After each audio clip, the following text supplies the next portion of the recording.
Assalamualaikum warahmatullahi wabarakatuh. Alhamdulillahilladzi an'ama 'alaina bi ni'matil imani wal islam.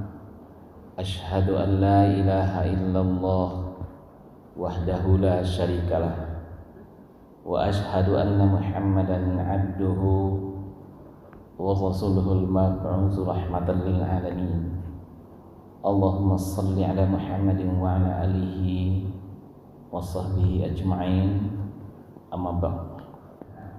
Yang sama-sama kita hormati dan kita banggakan Bapak Kepala Badan, kemudian para bapak-bapak dan ibu-ibu pejabat struktural Eselon 3, Eselon 4, dan para seluruh karyawan keluarga besar Badan Islam yang dirahmati Allah.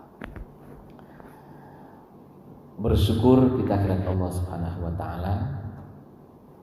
Allah masih mengizinkan kita sampai hari ini menikmati jamuan Ramadan. Kita telah merasakan betapa nikmatnya jamuan Allah. Betapa bahagianya kita merasakan berpuasa di siang hari.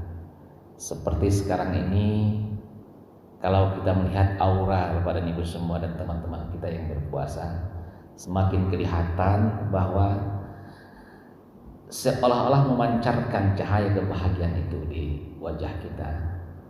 Kenapa demikian? Karena tidak bisa kita pungkiri Bapak dan Ibu. Karena dengan saum itu mungkin kita dahaga, ya, pasti haus kita. Mungkin kita lapar, iya, tapi jiwa kita itu kenyang. Yang kelihatan adalah rasa bahagia, rasa persahabatan, keakraban. Kenapa? Karena memang kita berada dalam suatu suasana kedamaian, kebahagiaan di dalam bulan rahmah penuh dengan kasih Allah.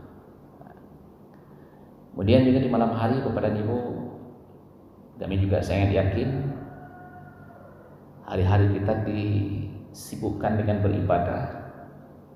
Bagaimana kita sholat tarawih setiap malam, kemudian tilawah Al-Quran, dan ibadah-ibadah yang lainnya terpersembahkan. Saya yakin Bapak dan Ibu mungkin sudah ada yang khatam sekarang, ya. Yang penting kita yakin, kalau tidak bisa kita 3 kali khatam, upayakan 2 kali khatam di bulan Ramadan ini. Kalau juga tidak bisa 2 kali, minimal itu minimalis 1 kali. Kalau tidak khatam 1 kali, keterlaluan kita. Baik Bapak dan Ibu yang disayangi Allah Subhanahu wa taala, selalu kita bersalawat kepada Nabi Allah Nabi Muhammad sallallahu alaihi wasallam, karena dengan salah yang dia bawa kita merasakan kehidupan ini, kedamaian dalam hidup kita. Kita mengenal Allah, mengenal salat, mengenal saum, dan kita mengenal ibadah-ibadah kita untuk mengundang diri kepadanya. Mudah-mudahan kita menjadi pengikutnya sampai akhir hayat hidup kita dan berkumpul dengan beliau nanti dalam jannahnya Allah Subhanahu wa taala. Amin amin ya rabbal alamin. Bapak dan Ibu, sudah pasti kita semua, kalau saya bertanya apa visi hidup kita sih, semua kita pasti akan menjawab. Orang beriman akan mengatakan visi hidupnya adalah menuju surga Allah. Iya. Tidak ada yang lain apa yang kita tuju. Kalau orang yang beriman, yang yakin kepada Allah, yakin kepada hari akhir. Jadi makanya ada rukun iman itu salah satunya yakin kepada hari akhir. Maliki yaumiddin. Ad-din itu kan agama. Jadi artinya agama itu adalah ya hari akhir itu, yang agama itu. Kalau hari sekarang ya biasa sama aja dengan kita makhluk yang lain kan. Makhluk yang lain juga makan, juga berkembang biak, juga ini. Tapi kita ada hari akhir. Katanya ad-din maliki yaumiddin, untuk menuju hari itu. Ada 2 pilihan di sana. Ada surga dan ada neraka. 2 aja. Walhamaha fujuraha wa taqwaha. Qad aflaha man taqwa wa qad khaba man dassaha. Allah menyediakan 2 jalan kefujuran, keburukan, dan jalan kebaikan. Beruntung yang mensucikan dan merugi yang mengotorinya. Sekarang kita dalam proses mensucikan untuk mengembalikan kepada fitrah. Mudah-mudahan kita termasuk orang yang beruntung. Bapak dan Ibu, untuk menuju jannahnya Allah, gerbangnya adalah kematian. Itu. Jadi ini Bapak dan Ibu, sekali lagi gerbang kita adalah kematian. Saya ingin menyampaikan ini kepada Ibu. Sudah pernahkah kita ke kuburan? Iya Bu, menjelang puasa ini semua kita akan pergi ke kuburan Bu ya. Kita membersihkan, kita melihat. Ada enggak perasaan kita di situ ketika kita melihat kuburan? Bahwa kita suatu saat kita juga akan masuk ke dalam. Mungkin juga bapak-bapak ketika mengantarkan saudara kita yang meninggal dunia, kita semua kita melihat bagaimana mayat itu dimasukkan ke dalam kubur. Kemudian mungkin kita juga pernah berada dalam kubur itu sendiri untuk memasukkan ke liang lahat juga. Kita melihat ruang yang begitu sempit, kemudian ditutup, kemudian ditimbun semuanya. Ya, pernahkah kita merasakan bahwa suatu saat saya juga akan masuk ke dalam ruangan seperti ini dan juga akan diantarkan oleh orang-orang seperti ini? Ini bukan semua kita akan masuk ke dalam liang lahat itu. Bapak Ibu, saya, Pak Kadis, Pak Gubernur, Pak Presiden, orang kaya, orang miskin, siapapun, tak ada, dia harus masuk ke sana melalui gerbang yang namanya kematian. Ketika berita kematian itu disampaikan kepadanya, sampaikan, orang tidak lagi menyebut nama kita. Kalau seorang bernama Insinyur Haji Beniwarlis MM Tan Batuah, sebuah nama itu, ketika dikabarkan, orang akan bertanya, kapan mayatnya tiba? Langsung hilang, walaupun profesor apapun, tidak ada lagi nama kita. Sampai jenazah kita juga, bawa ke sini jenazah, tolong diluruskan, angkat jenazahnya. Tidak ada lagi orang menyebut nama kita, tidak ada lagi. Tidak ada. Ini sampai di situ kita. Tidak ada lagi kata-kata Bapak, siapa panggilan kita. Tidak ada lagi kehormatan juga tidak ada. Hanya satu kata yang ada di situ adalah jenazahnya.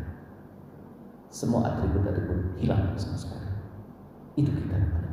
Saya, bapak, ibu-ibu juga, siapapun juga yang semuanya akan mati. Kullu nafsin dha'iqatul maut.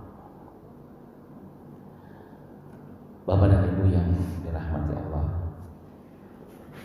ini agaknya yang perlu menjadi renungan bagi kita, bahwa kematian itu adalah pasti.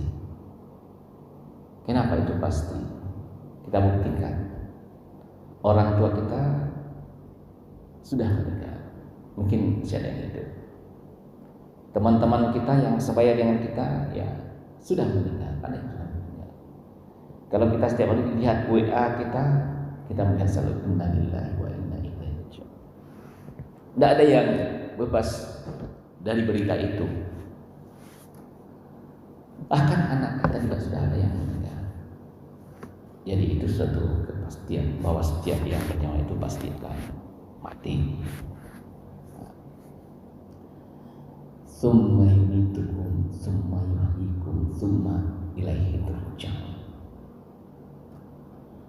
Dulu kamu mati, kemudian kamu dihidupkan, kemudian kamu dimatikan, kemudian dihidupkan kembali dan akan kembali kepada tsumma ilaihi turja'un.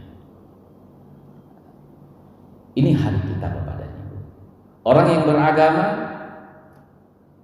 inilah cerita-cerita yang setiap hari harus ada di dalam dirinya, bahwa dia akan menuju suatu penghentian gerbang kematian.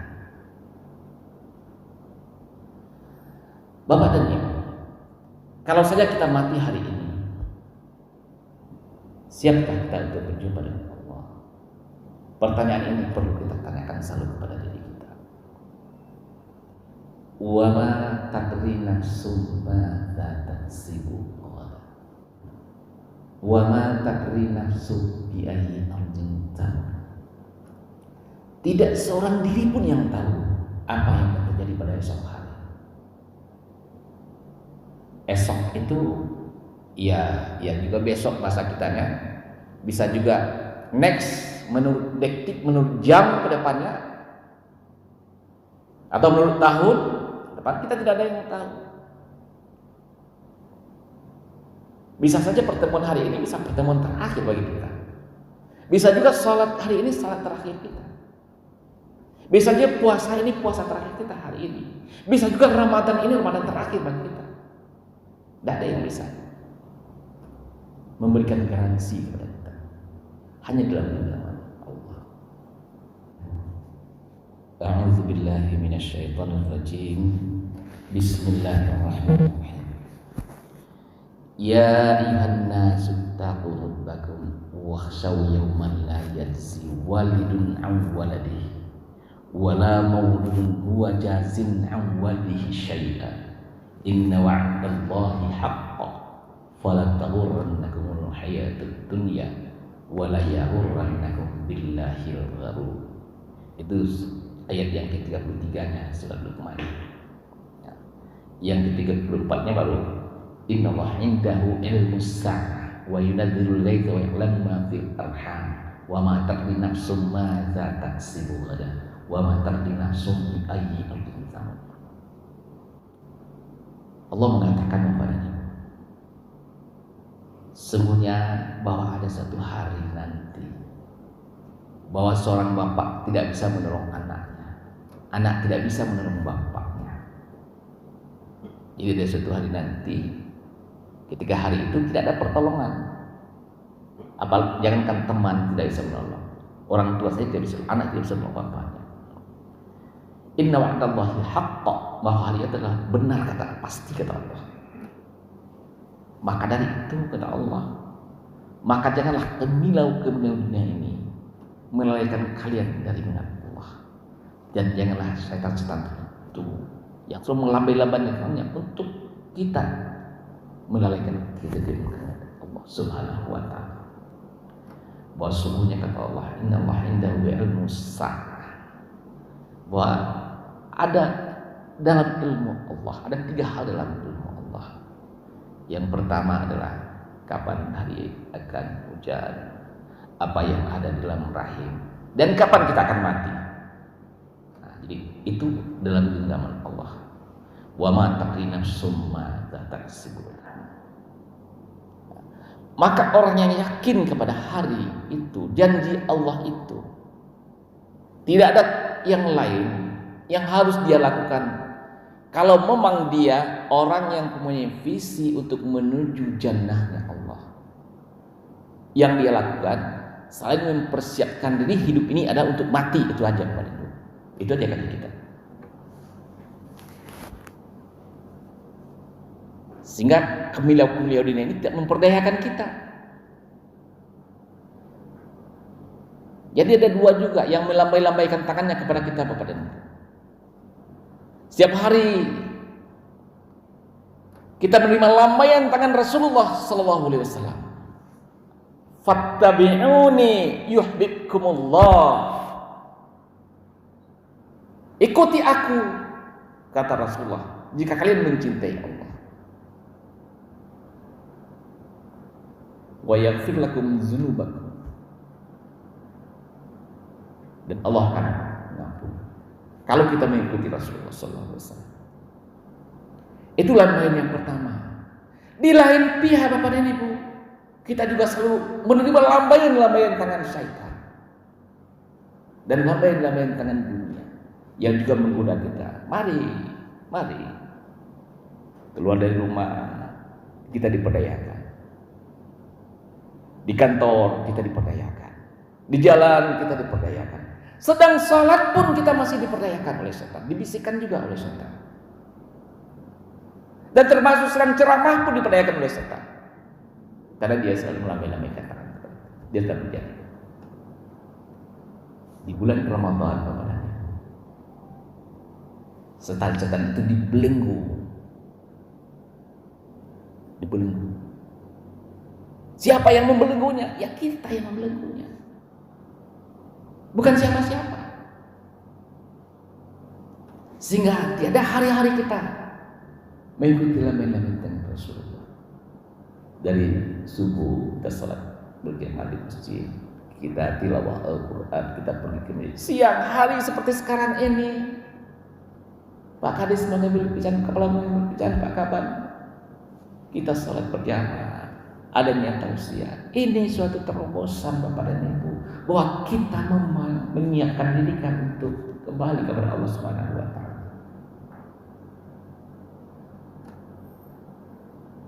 Jadi itu, siapkan diri kita yang pertama untuk berjumpa dengan Allah. Apa yang perlu kita persiapkan untuk dipanggil oleh Allah nantinya ketika liang itu hampir tabu, ganti yang itu hampir putih Bapak dan Ibu, tak ada yang keluar dari lisan kita kecuali ada kalimat la ilaha illallah. Dan Allah panggil kita dengan panggilan kesayangan, ya ayyatuhan nafsul mutmainnah, irji'i ila rabbiki radiyatan mardiyah, fadkhuli fi ibadi wadkhuli jannati. Itu Bapak. Siapa orang yang akan mampu mengucapkan kalimat la ilaha illallah adalah orang yang mencintai Allah melebihi cinta kepada yang lain. Karena di saat itu Pak Ibu yang akan keluar dari lisan kita, siapa yang paling kita cintai, itu yang keluar dari lisan kita. Kalau Bapak dan Ibu mencintai anak, kita akan panggil anak kita. Kalau anak kita ada sedang di Bandung, ditelepon, Pak kini sedang payah pulang balena kerja ibu, atau ibunya Pak mengatakan, ibu sedang payah ini pulang balena. Pulang anak-anaknya dari Bandung, dari Jakarta, dari Medan, semuanya berkumpul. Ya Bu. Kemudian ditatap satu persatu wajah anak-anaknya. Kemudian dia menghembuskan nafas yang terakhir. Apa kata orang yang ada di situ? Alhamdulillah, anak-anaknya pulang sadoni melapih ke sadonya. Bertanya pada Bapak itu mati husnul khotimah. Husnul khotimah tidak pada itu? Tidak. Bukan husnul khotimah, dia mati dengan nama anaknya. Karena mencintai anak melebihi cinta kepada Allah Subhanahu wa taala. Jangan bangga dulu kepada ibu ketika itu terjadi. Sesat itu.